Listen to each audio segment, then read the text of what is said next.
Hello aspirants, প্রতিদিনের মতো আবার চলে এসেছি কারেন্ট অ্যাফেয়ার্সের 10টি গুরুত্বপূর্ণ প্রশ্ন নিয়ে। তাহলে চলো দেখে নেওয়া যাক আজকের আমাদের প্রথম প্রশ্ন, যে what is the name of the recent military operation launched by Israel against Iran in 2026? 2026 সালে ইরানের বিরুদ্ধে ইসরায়েল যে সামরিক অভিযান শুরু করেছে তার নাম কি? তোমরা তো জানোই যে এখন ইসরায়েল ইরানের উপরে অ্যাটাক শুরু করেছে। ইসরায়েলের সাথে আছে ইউএসএ। তো ইসরায়েল যে ইরানের উপরে অ্যাটাকটা করেছে তারা এই অপারেশনটার নাম কি রেখেছে? তো সঠিক উত্তর এখানে হয়ে যাবে অপশন বি। অপশন বি হয়ে যাবে সঠিক উত্তর, operation lions roar. Operation lions roar. এই অভিযানের মূল উদ্দেশ্য ছিল ইরানের সামরিক স্থাপনা আর ওই পারমাণবিক যে কর্মসূচি ইরান করছিল আর কি সেটাকে ভেস্তে দেওয়া। এই ঘটনার ফলে কিন্তু মধ্যপ্রাচ্যে উত্তেজনা বৃদ্ধি পেয়েছে যথেষ্টই, এবং আন্তর্জাতিক মহলে নিরাপত্তা নিয়ে যথেষ্ট উদ্বেগ দেখা যাচ্ছে। হুম, চলে আসি পরের প্রশ্নে। Varanasi entered the Guinness World Record for planting a large number of saplings using which method? Varanasi কোন পদ্ধতিতে বিপুল সংখ্যক চারাগাছ রোপণ করে গ্রিনিস ওয়ার্ল্ড রেকর্ডসে স্থান করে নিয়েছে? তো এখানে অপশন এ আছে Miyawaki method, option B hydroponic method, option C vertical farming method, option D drip irrigation method. তো এখানে সঠিক উত্তর হয়ে যাবে অপশন এ, মিয়াওয়াকি পদ্ধতি। ঠিক আছে, এবারে জানা যাক যে এই মিয়াওয়াকি পদ্ধতিটা কি আসলে। এই মিয়াওয়াকি পদ্ধতি হলো জাপানের উদ্ভিদ বিজ্ঞানী আকিরা মিয়াওয়াকি দ্বারা উদ্ভাবিত একটা বিশেষ ফরেস্ট্রেশন পদ্ধতি। এই পদ্ধতিতে কি হয়? এই পদ্ধতিতে স্থানীয় গাছের প্রজাতিকে নির্বাচন করা হয়, আর এই গাছগুলিকে খুব কাছাকাছি খুব কম দূরত্বে আর কি অনেকগুলো চারা একসাথে লাগানো হয়। ফলে কি হয়, এই গাছগুলো সূর্যালোক পাওয়ার জন্য একে অপরের সাথে প্রতিযোগিতায় নামে, আর প্রতিযোগিতায় নেমে গাছের যে বৃদ্ধিটা সেটা খুব তাড়াতাড়ি হয়। এতে গাছগুলো খুব দ্রুত বড় হয় এবং অল্প জায়গায় ঘন বন তৈরি হয়। ঠিক আছে, এই কারণেই দ্রুত ও এই ঘন বন তৈরি করার জন্য মিয়াওয়াকি মেথড বর্তমানে অনেক শহরে ব্যবহার করা হচ্ছে। আমি একটা ছবি দিয়ে দিয়েছি যে মিয়াওয়াকি যে এই প্রসেসটা সেটা কিভাবে হয়। তোমরা দেখতেই পাচ্ছ ছবিতে যে খুব অল্প জায়গায় অনেকগুলো গাছকে রোপণ করে দেওয়া হয়েছে। ফলে সূর্যালোকের পাওয়ার জন্য এরা প্রত্যেকটা গাছ একে অপরের সাথে প্রতিযোগিতায় নেমে পড়েছে বেড়ে ওঠার। ফলে কি হচ্ছে, আমরা খুব সহজে খুব তাড়াতাড়ি একটা ঘন বন মানে ঘন ফরেস্টেশন পেয়ে যাচ্ছি। ঠিক আছে, চলে আসি পরের প্রশ্নে। 9 cheetahs were recently released in Kuno national park under India's cheetah reintroduction program. From which country were this cheetahs brought? ভারতের চিতা পুনঃপ্রবর্তন প্রকল্পের অংশ হিসাবে সম্প্রতি 9টি চিতা কুনো ন্যাশনাল পার্কে ছাড়া হয়েছে। এই চিতাগুলি কোন দেশ থেকে আনা হয়েছে? A Namibia, B South Africa, C Botswana, D Kenya. তো এখানে সঠিক উত্তর হয়ে যাবে অপশন সি, বতসোয়ানা। বতসোয়ানার থেকে আনা হয়েছে। ঠিক আছে, এই দেখো ছবি, চিতাগুলোকে ছাড়া হচ্ছে জঙ্গলে, কোনো ন্যাশনাল ফরেস্টে ছাড়া হচ্ছে। তো এই চিতাগুলো আনা হয়েছে বতসোয়ানা থেকে। ভারতের এই প্রকল্পের মূল উদ্দেশ্য হলো দেশে যে বিলুপ্ত হয়ে যাওয়া চিতাকে আবার প্রাকৃতিক পরিবেশে ফিরিয়ে আনা এবং জীব বৈচিত্র্যকে বৃদ্ধি করা। প্রসঙ্গত বলে রাখা দরকার যে ভারতে শেষবার চিতা দেখা গিয়েছিল 1952 সালে। এরপর সরকার চিতাকে পুনরায় ফিরিয়ে আনার উদ্যোগ নেয়, আর এর আগে নামিবিয়া আর দক্ষিণ আফ্রিকা থেকেও কিন্তু চিতা আনা হয়েছিল। আর এবার নিয়ে আসা হয়েছে বতসোয়ানা থেকে। মনে থাকবে আশা করছি। চলে আসি পরের প্রশ্নে। Who has been appointed as the chairman and managing director of GAIL India Limited in March 2026? মার্চ 2026-এ গেইল ইন্ডিয়া লিমিটেডের চেয়ারম্যান ও ম্যানেজিং ডিরেক্টর সিইও হিসাবে কাকে নিয়োগ করা হয়েছে? মনোজ জৈন, সন্দীপ কুমার গুপ্তা, দীপক গুপ্তা নাকি রাকেশ কুমার জৈন? তো সঠিক উত্তর হয়ে যাবে অপশন সি, দীপক গুপ্তাকে সিইও হিসাবে নির্বাচন করা হয়েছে। প্রসঙ্গত বলে রাখা দরকার যে এর আগে ছিল হচ্ছে সন্দীপ কুমার গুপ্তা, তারই জায়গায় দীপক গুপ্তা গেলের সিইও হয়েছে। আর গেল কি?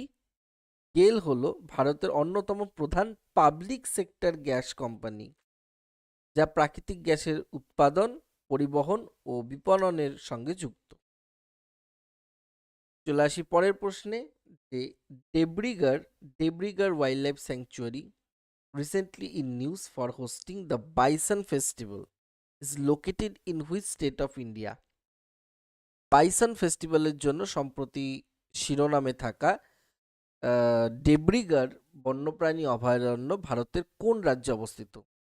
ঝাড়খণ্ড, ছত্তিশগড়, ওড়িশা নাকি পশ্চিমবঙ্গ? এখানে সঠিক উত্তর হয়ে যাবে অপশন সি, ওড়িশা।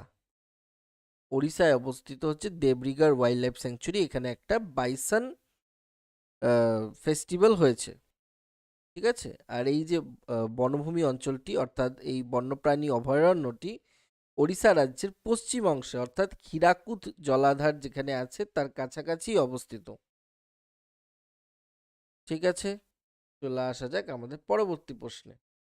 6 নম্বর প্রশ্নে যে recently and EMI scheme for payment of deferred GST tax demand was introduced by which organization? সম্প্রতি স্থগিত জিএসটি করের বকেয়া পরিশোধের জন্য ইএমআই স্কিম কোন সংস্থা চালু করেছে?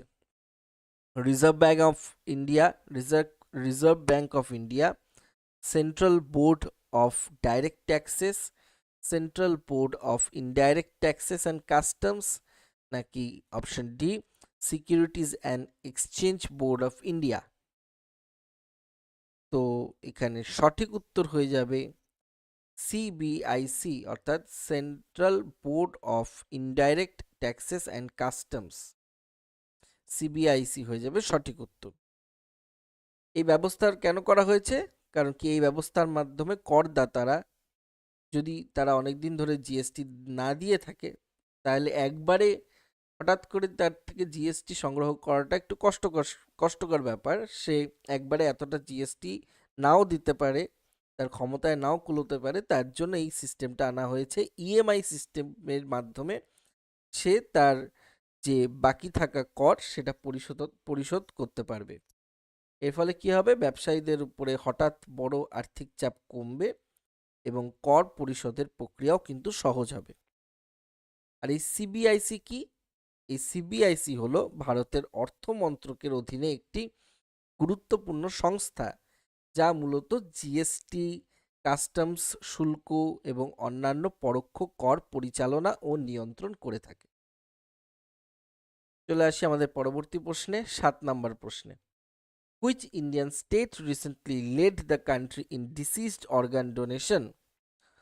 সম্প্রতি মৃত ব্যক্তির অঙ্গদানের ক্ষেত্রে ভারতের কোন রাজ্য শীর্ষে রয়েছে? A Maharashtra, B Gujarat, C Tamil Nadu, D Kerala? তো সঠিক উত্তর হয়ে যাবে অপশন সি, তামিলনাড়ু। তামিলনাড়ু হয়ে যাবে সঠিক উত্তর। চলে আসি আমাদের পরবর্তী প্রশ্নে, 8 নাম্বার প্রশ্নে। Who has become the 93rd grand master of India in chess? ভারতের 93তম দাবা গ্র্যান্ড মাস্টার কে হয়েছেন? ডি গুকেশ, অর্জুন এরিগাইসি, সি লিয়ান লুক মেন্ডোনসা নাকি ডি আরব ডেঙ্গলা? সঠিক উত্তর হয়ে যাবে আরব ডেংলা। ইনি এই ছেলেটি মহারাষ্ট্রের এক বাসিন্দা। সে হয়েছে 93তম আমাদের গ্র্যান্ড মাস্টার। মনে রাখবে এই হচ্ছে ছেলেটি। চলে আসি আমাদের পরবর্তী প্রশ্ন, যে the first carbon credit approved under Paris agreement carbon market mechanism are from which country? Paris চুক্তির কার্বন মার্কেট মেকানিজমের অধীনে অনুমোদিত প্রথম কার্বন ক্রেডিট কোন দেশ থেকে এসেছে? ব্রাজিল, ইন্ডিয়া, মায়ানমার নাকি ভিয়েতনাম? তো সঠিক উত্তর এখানে হয়ে যাবে মায়ানমার। মায়ানমার হয়ে যাবে সঠিক উত্তর। এবার বলে রাখা দরকার যে এই কার্বন ক্রেডিটটা কি বা এই প্যারিস এগ্রিমেন্টটা কি, এই দুটোই তোমাদের অজানা। অনেকে জানতেও পারো, যারা জানো না তারা শুনে নাও। প্যারিস এগ্রিমেন্ট হলো একটি গুরুত্বপূর্ণ আন্তর্জাতিক ক্লাইমেট ট্রিটি, যার মূল উদ্দেশ্য হলো গ্লোবাল টেম্পারেচার যে ইনক্রিজ হয়ে যাচ্ছে আমাদের দিনের পর দিন, সেটাকে কমিয়ে আনা এবং গ্রিন হাউস গ্যাস এমিশন নিয়ন্ত্রণ করা।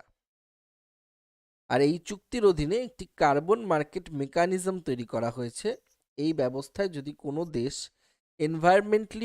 এনভায়রনমেন্ট ফ্রেন্ডলি প্রজেক্টের মাধ্যমে কার্বন নির্গমনকে কমায়, তাহলে সেই কমানো পরিমাণকে কার্বন ক্রেডিট হিসাবে গণনা করা হয়। আর এই কার্বন ক্রেডিট অন্য দেশ বা কোম্পানির কাছে ট্রেড বা এক্সচেঞ্জের কাজে লাগানো যেতে পারে। সম্প্রতি এই ব্যবস্থার অধীনে প্রথম অ্যাপ্রুভড কার্বন ক্রেডিট এসেছে মায়ানমার থেকে। আশা করছি মনে থাকবে। আজকের আমাদের শেষ প্রশ্ন, 10 নম্বর প্রশ্ন। The government of Rajasthan recently proposed to rename Mount Abu as what? Rajasthan সরকার সম্প্রতি মাউন্ট আবুর নাম পরিবর্তন করে কি রাখার প্রস্তাব দিয়েছে? আবু রাজ, আরবুদা পর্বত, আরাভাল্লি পর্বত নাকি গুরু শিখর? তো আমাদের সঠিক উত্তর হয়ে যাবে option A, Abu Raj. Rajasthan government আরাবল্লীর যে মাউন্ট আবু আছে সেটার নাম পরিবর্তন করে আবু রাজ রাখতে চাইছে, রিনেম করে দেওয়া হয়েছে। তাহলে এই ছিল আজকের আমাদের নির্বাচিত 10টি গুরুত্বপূর্ণ কারেন্ট অ্যাফেয়ার্সের প্রশ্ন। পরের ক্লাসে আবার তোমাদের সাথে দেখা হচ্ছে আরও 10টি কারেন্ট অ্যাফেয়ার্সের প্রশ্ন নিয়ে। ততক্ষণ পর্যন্ত তোমরা ভিডিওটিকে লাইক করো, শেয়ার করো, কে কত পাচ্ছ সেটা কমেন্টে অবশ্যই জানাও। আর বিভাস1 এডুকেশনাল ফাউন্ডেশনের ইউটিউব চ্যানেলকে অবশ্যই তোমরা সাবস্ক্রাইব করো। দেখা হচ্ছে পরের ক্লাসে। Thank you.